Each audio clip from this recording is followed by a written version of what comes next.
नमस्ते, welcome to IIIM news.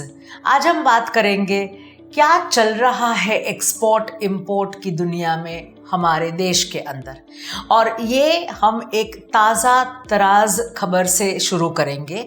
हमारे देश में अभी अप्रैल और मई महीने चल रहे हैं, जैसे दुनिया भर में चलते हैं, पर हमारा फाइनेंशियल ईयर मार्च में ख़त्म हो जाता है।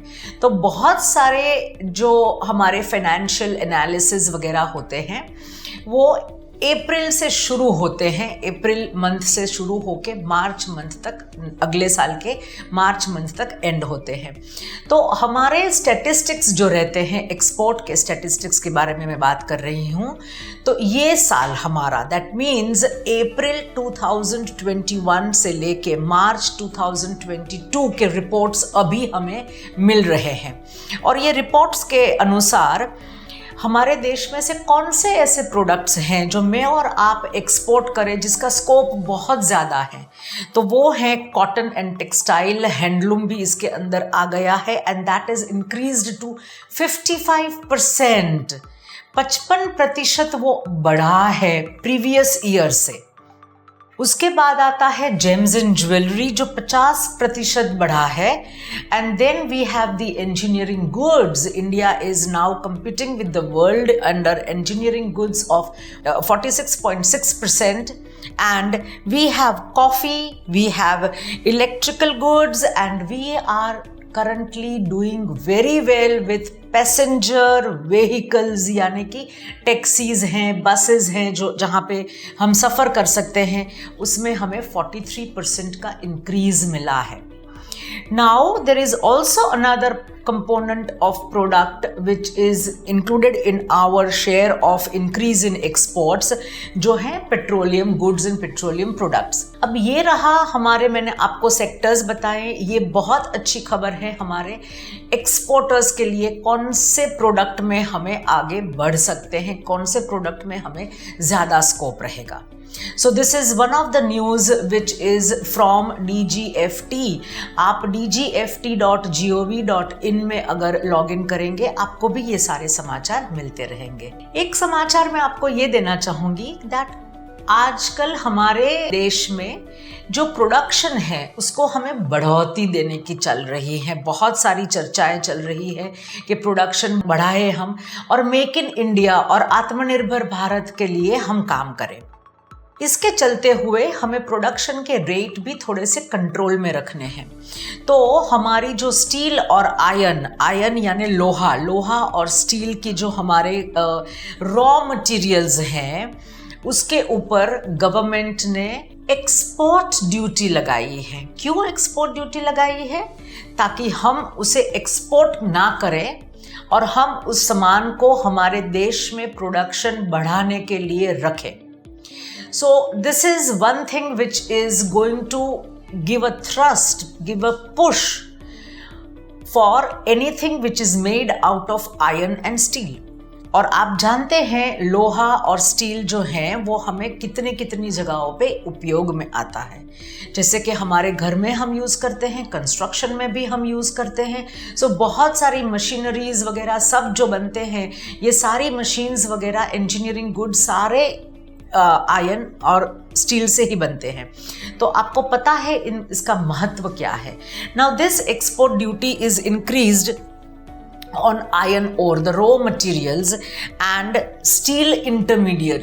So steel intermediates and iron ore पे हमने एक्सपोर्ट ड्यूटी लगाई है ताकि भारत के अंदर जो भी मिनरल्स हमें मिलते हैं, आयरन ओर हमें मिलता है, स्टील मिलता है हमें, उसको हम बाहर ना जाने दें और अपने घर के, अपने देश के इंडस्ट्रीज़ के उपयोग में ले। उसके सामने सरकार ने एक और कदम उठाया है। आयरन और स्टील की इंडस्ट्री में कई चीज़ों की इंपोर्ट ड्यूटी, जैसे कि कोकिंग कोल जो होता है उसकी इंपोर्ट ड्यूटी ज़ीरो कर दी है, कम कर दी है, ताकि हमारे पास जितना ज़्यादा आयरन और स्टील के लिए रॉ मटेरियल्स आए वो हम उसका अच्छी तरह से उपयोग कर सके, प्रोडक्शन लगा सके, हमें प्रोडक्शन बढ़ा सके, और प्रोडक्शन बढ़ा के फिर हम उसे एक्सपोर्ट करें।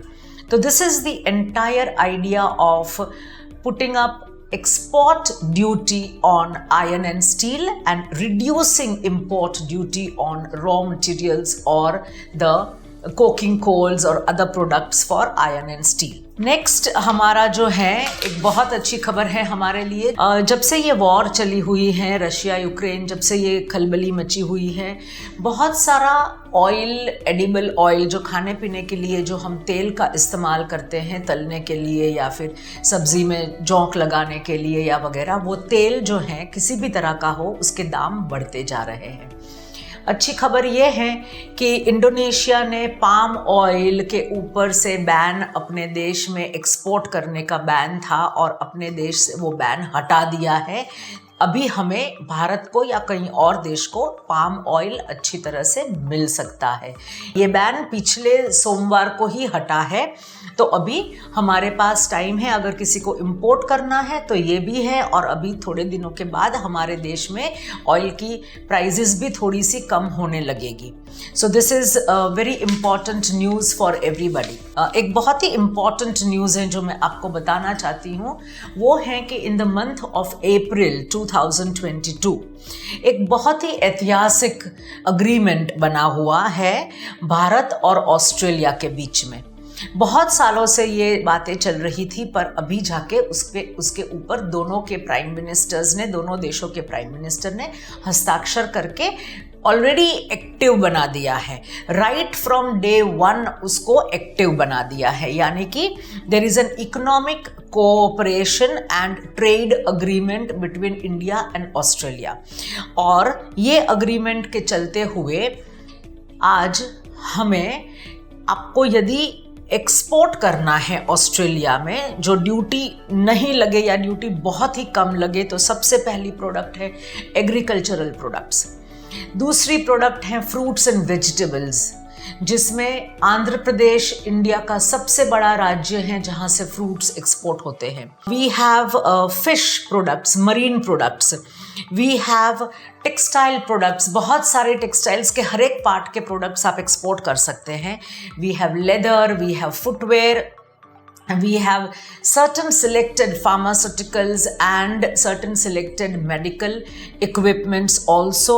We have machineries that we can export to Australia. Sports goods, खेल जगत के goods, बैट हैं, बॉल हैं वगैरह, ये सारी चीज़ें जो हैं goods, सारे स्पोर्ट्स के goods and furniture also, ताकि ये सब प्रोडक्ट्स और ये सब के जो जितनी छूट मिली है, ये सारी इंडस्ट्रीज़ में हमें जितनी छूट मिली है with the economic cooperation and trade agreement with Australia, इससे हम एक्सपोर्टर्स को एक हौसला मिलेगा और एक नए देश में आप आराम से, आसानी से एक्सपोर्ट कर सकते हैं अपनी प्रोडक्ट्स। तो agricultural product, fruits and vegetables, fish, you have textile products, you have furniture, you have footwear, you have leather, you have machineries, electrical machineries ज़्यादातर, and then you also have pharmaceutical and you also have medical equipments। तो बहुत सारी चीज़ें हैं जो आप अभी Australia आराम से एक्सपोर्ट कर सकते हैं। इतना ही आज के खबर में, धन्यवाद।